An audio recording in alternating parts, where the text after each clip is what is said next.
If you think about it, throughout our entire history, we humans have been inspired and moved and confused and intrigued and motivated by love and trying to understand it.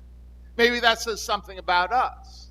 Maybe there's a reflection there of our origins and of our Creator and of our deepest longings. For if you ask me, God's love is woven through our very creation and our existence and our being. And that may be the reason that we are drawn to love stories.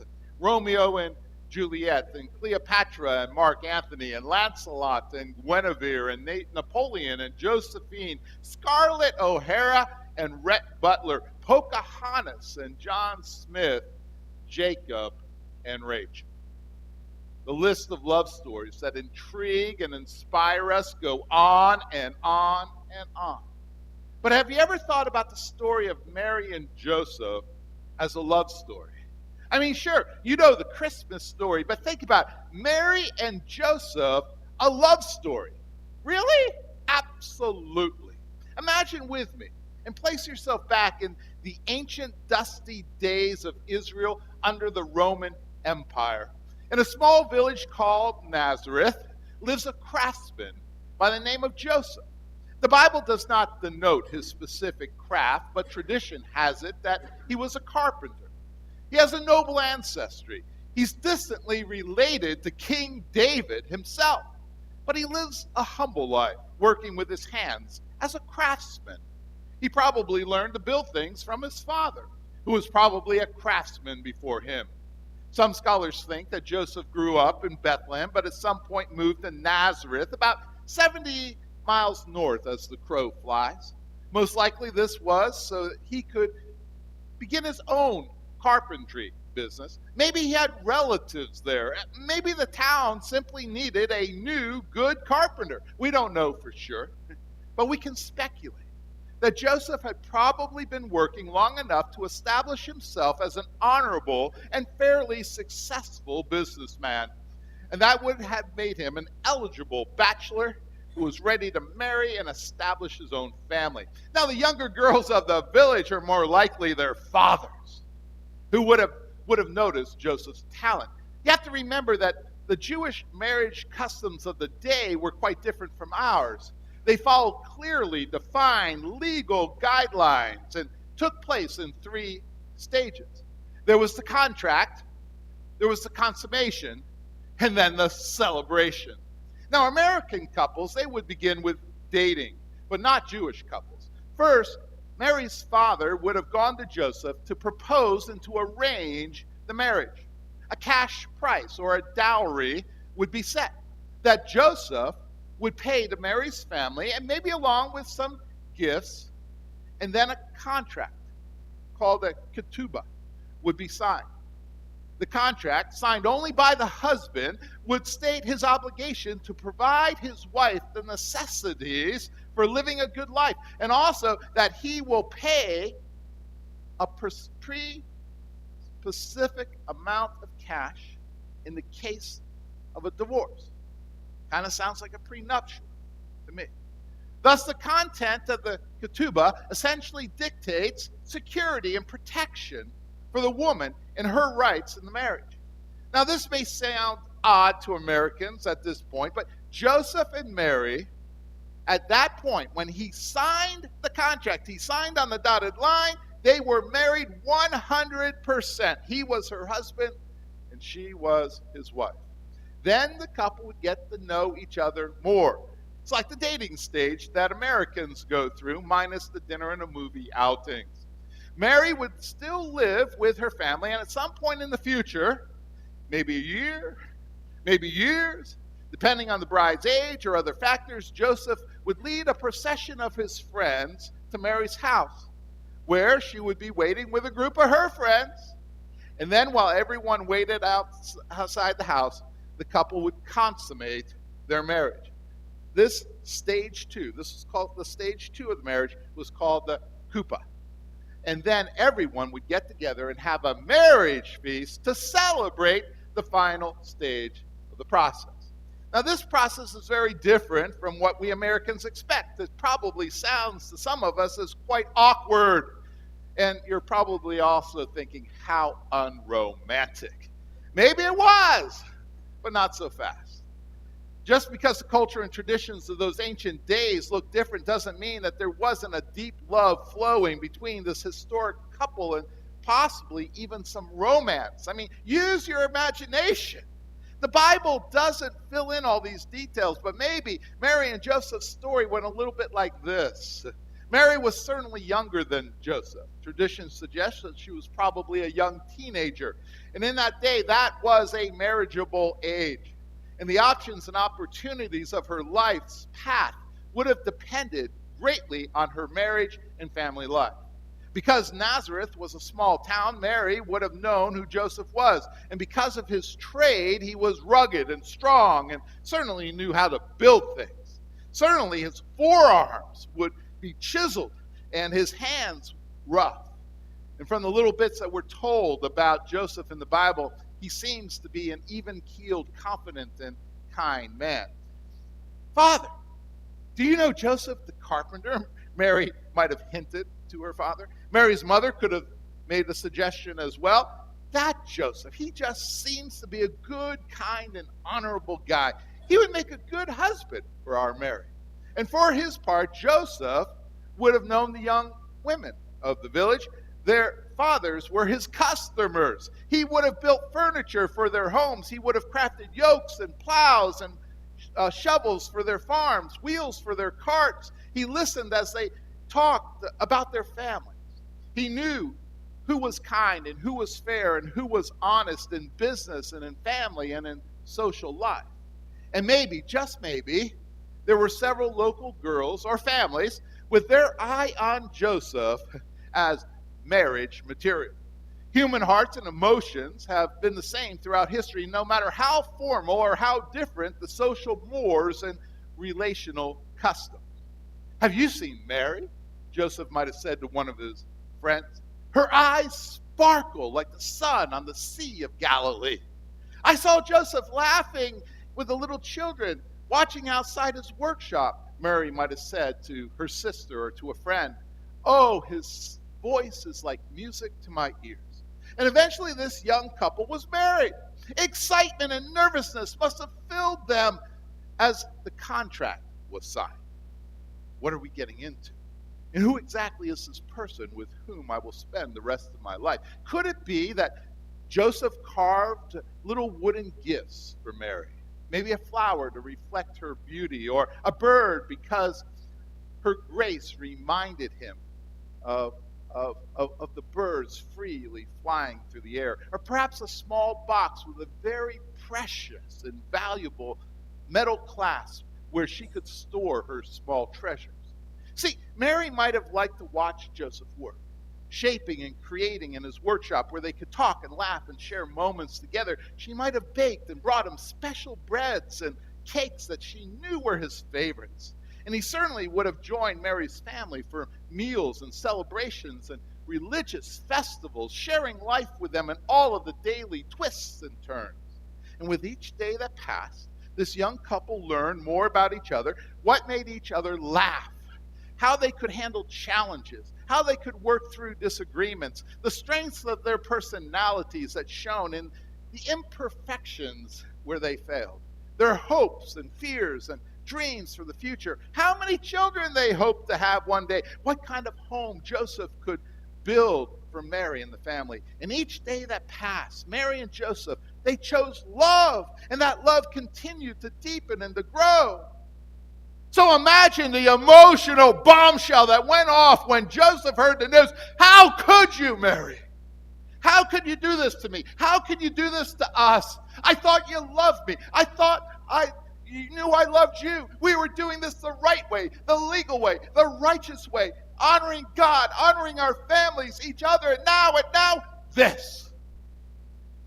Mary was pregnant. Joseph could only assume it was adultery. Oh, the devastation of betrayal. The pain is visceral. The wound feels physical, like your chest has literally been blown wide open. This was the broken trust that Joseph would have felt when Mary came and told him the news. Joseph, I know this sounds a bit crazy, but an angel visited me and told me I'm going to have a baby. And the angel said his name will be Jesus. And he will be great. He will be called the Son of the Most High. He's the Messiah, Joseph, the Messiah. You have to believe me. It's a miracle. But it's true because I'm pregnant.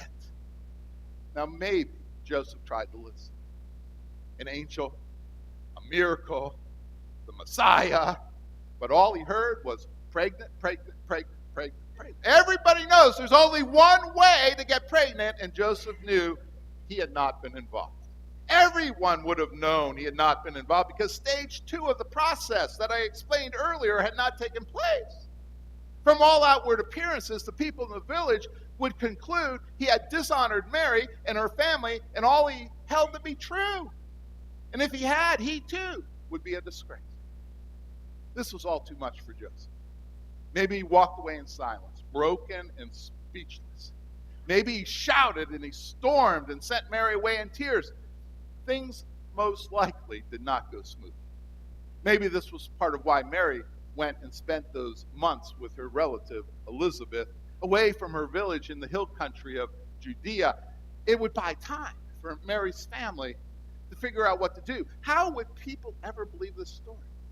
Maybe it would give Joseph time to accept it. The lovers parted with pain and anger and distrust swirling in and around them, and young Mary was clinging desperately to the encouraging words of an angel and a knowledge deep in her soul that for whatever reason, no matter how incredulous it sounded and how miraculous it was, God's very Son had sprung to life in her body. Mary could only pray that somehow God would make a way. Isn't that kind of the crisis that threatens to destroy any good love story? Now, the exact circumstances are different from what you and I will ever face, but the feelings and the emotions and the relational challenges are no different at their core. Mary and Joseph's story is a true human love story, but it's also a supernatural love story that involves you and me and every human who has walked or ever walked this earth. Now, if you were watching a movie of this love story, Mary and Joseph's love story, this is where the director would ask the cameraman to pan back.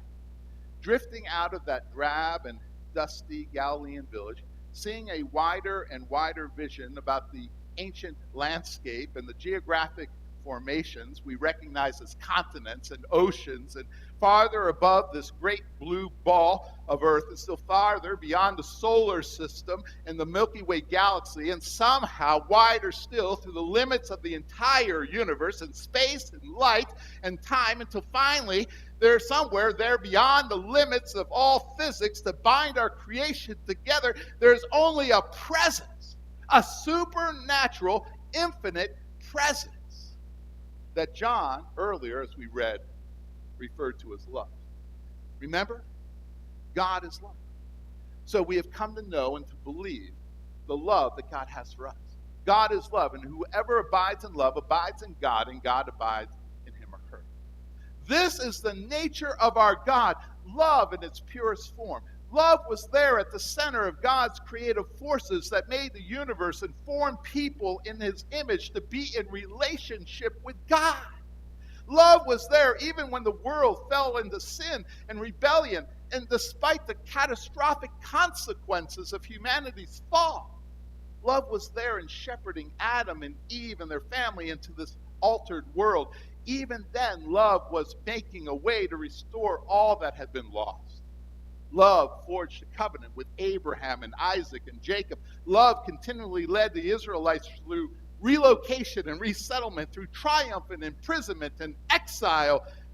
As we trace throughout the Old Testament, love guided and corrected and exhorted and showed mercy to the ever disobedient and easily distracted Israelites. In Mary and Joseph's story, love was taking the form of humanity in the Messiah, Jesus. Love is God with us. Love would be with Mary and Joseph to care for them and provide everything that they would need. The test of any good love story is this: is love enough? Is this love strong enough or deep enough or true enough to handle X, Y, and Z? From the trivial and the annoying to the catastrophic and to the potentially life-crushing. In this love story of Mary and Joseph, we discover that love is enough because God is enough, and God's love is faithful and full of grace and truth. Mary's journey to Elizabeth's house couldn't have been an easy one. The walk would have been long and hot. The road must have been extremely lonely. The miles must have echoed in her brain with the thoughts of the occurrences that had just happened, the pain and the hurt that she saw in Joseph's eyes and words, the disbelief and confusion from her family, and always the hope and promise delivered by the angel. She knew the truth, but how would everyone else see it? I mean, what was going to happen to her? And as soon as Mary arrived, she was greeted with love. Blessed are you among women. Blessed is the child you will bear. That was Elizabeth's exclamation. And you recall that Mary responded as well. It was overwhelming. She said, or maybe she sang, my soul glorifies the Lord, and my spirit rejoices in God my Savior. For he has been mindful of the humble state of his servant. And she was reminded of the love of God. In the midst of Mary's human crisis, God provided just the love she needed to another person who understood and supported her. That's often the way that God's love works. As we walk in his love, he knows just what we need. He brings us support from other people around us. And on the flip side, he often uses us to provide that love and support for others. Now, in Joseph's case, his needs are a little different. Back in Nazareth, in his pain and confusion, Joseph decided he was going to divorce Mary quietly. He was a righteous man. He must follow the law, but he wanted to do it with grace. But the pain was quite a bit. He couldn't believe that this was happening. And while legally he could have taken Mary to the courts and had her tried and potentially stoned to death, he still loved her. He couldn't do that. He couldn't handle this breach of trust. The law allowed him to divorce her quietly and try not to make a public disgrace of her. That is what he decided to do. And that's when, in this supernatural love story, God knew that Joseph needed some supernatural love too. Joseph also received a visit from an angel with a message. Joseph, son of David, do not be afraid to take Mary home as your wife, because what is conceived in her is from the Holy Spirit. She will give birth to a son, and you are to give him the name Jesus, because he will save his people from their sins. Notice how God knew exactly what was at the heart of in Joseph's heart, hurt and fear. And God gave Joseph the reassurance he needed to trust Mary and her love, and ultimately to trust God and his love to make a way in their amazing, unbelievable, dangerous, supernatural, and ultimately triumphant love story that was looking like nothing that either one of them could have ever have imagined. See, Joseph chose love and trust, even though the law told him he could do otherwise. And it's a beautiful reflection of God's own choice to express grace to all of us who believe. I mean, Mary, she was simply doing what God had asked her to do through the angel. And Joseph, though he remained faithful to the law and righteous, still expressed grace to her. Now, for us, we've all messed up. We've all, at some point, turned our backs on God. And yet God, in the same way, he wants to stick to the law. And that's why he sent Jesus to die on the cross for us. Because God also was filled with grace. The love of God with us is God's perfect love in human form that we celebrate this Advent and Christmas. This is the love that knows exactly what we need, no matter what we are facing in this season, whether it's support from or restoration to another person, or whether it's an encounter with God, the miraculous that you need. God's love is always with us. As mind-blowing as it is, God's love is eternal. It's as never-ending as God himself. It was, it is now, and it always shall be, and he will never stop demonstrating his love in tangible ways that are both daily occurrences and history-changing events like Christ's birth. In this Advent season, we have the opportunity to reflect on how we can also show forth love. Jesus said, "A new commandment I give you, love one another as I have loved you, so you must also love one another." And by this, everyone will know that you are my disciples if you love one another. The ability to do so begins as we open ourselves to God's love. We accept God's awesome gift of grace and forgiveness. It then grows and it overflows as we extend kindness and care and support and love and forgiveness and grace to those around us. Sometimes we take small steps. Sometimes we take larger leaps. But through it all, we can trust and know that it is the love of God that holds us together. Because God is with us, love is with us. It is an eternal, vast, and powerful love, yet at the same time a gentle, tender, and personal love. It is love that will make a way no matter what we are facing in this season or in the days ahead. Accept God, confess your sins, and the God of righteousness will shower his grace upon you. God with us. Amen.